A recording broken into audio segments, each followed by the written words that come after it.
সবাইকে ঈদ মোবারক এভরিওয়ান। দেখতে পাচ্ছেন আমি কিন্তু গ্রিন স্ট্রিটে মেহেদি দেওয়ার জন্য এসেছিলাম। দেখেন মানুষের ভিড়ে মনে হচ্ছে না হাঁটাই যাচ্ছে না, মনে হচ্ছে যেন এক টুকরো বাংলাদেশে আছি। তো যাই হোক, এখানে এই গ্রিন স্ট্রিটে আসলে কিন্তু মনেই হবে না যে আপনি অন্য কোথাও আছেন, মনে হবে যে বাংলাদেশে আছেন। তো যাই হোক, দেখতে পাচ্ছেন অনেক মানুষের ভিড়, আর মানুষ কিন্তু বসে বসে মেহেদি দিচ্ছে। রাস্তার পাশেই কিন্তু এরকম মেহেদি নিয়ে বসে মেহেদি দেওয়ার জন্য।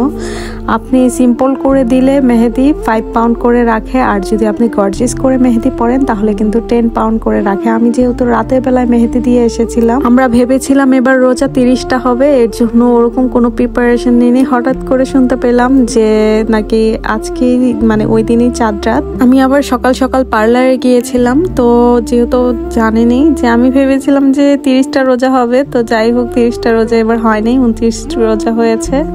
তো চাঁদ রাতের দিন কিন্তু অনেক বেশি কাজ থাকে। যদিও আমি ঈদের দিন রান্নাবাড়া করতে একদমই আমার ভালো লাগে না, আর কখনোই আমি ঈদের দিন রান্নাবাড়া করি না। সব সময় চাঁদ রাতে মানে রান্নাবাড়া একদম কমপ্লিট করে ফেলি, যাতে করে ঈদের দিন কোনো কাজকর্ম করা না লাগে। আর এবার ঈদে আমার কোথাও যাওয়া হয়নি, জাস্ট বাচ্চাদেরকে নিয়ে আমি এই আশেপাশে বলতে কি বাসার সামনে যেহেতু পার্ক আছে সেখানে গিয়েছিলাম।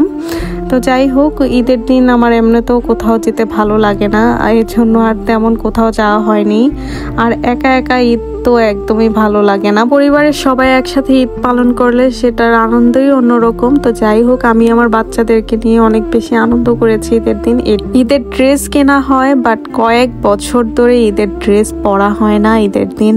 আসলে মানে কি বলবো, এখন মনে হয় বাচ্চাদের জন্য ঈদ। তো যাই হোক, বড় হয়ে গেছি, এর জন্য মনে হয় ঈদের আনন্দ চলে গেছে। তো ঈদের আনন্দ তো আনন্দই।